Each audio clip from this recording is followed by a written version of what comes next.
So this is the current status of my car floor carpet.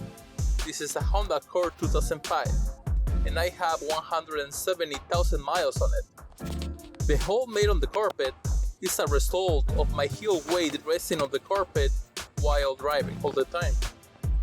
We'll do a repair on this carpet using common household items. In order to fill the missing carpet piece, I'll use a piece of styrofoam.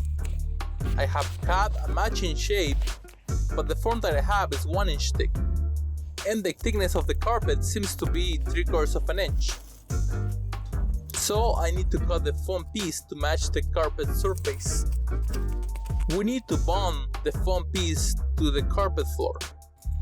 I'll be using Great Stuff to achieve this. Great Stuff is an insulation expandable foam that gets hard once dried. This should keep the foam adhered to the carpet and the flooring. I'll spread it around and at the bottom of the hole and place the foam on top, pressing it to make sure that all bonds together. Let's add a little bit more on the sides.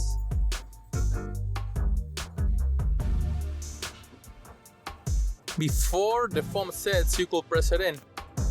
You'll be able to determine this moment once the outer layer of the expandable foam gets soft and won't stick to your fingers.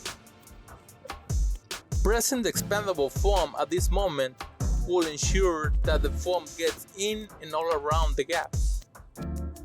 If you were not able to make this step, you can simply cut the expandable foam excess once it cures.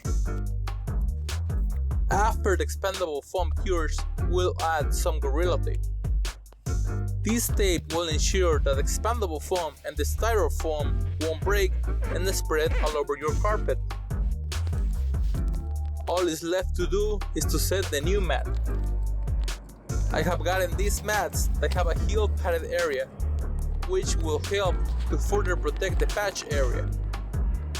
I'll place links to all the products I have used on my description box, just in case you want to repair your carpet the same way. Now, this might not be the proper way to fix your carpet, but I did it this way since this is my commute vehicle, and I didn't want to spend money taking it to a shop. And honestly, now it looks better than before. For more tutorials, how-to, and product videos, visit handynoah.com.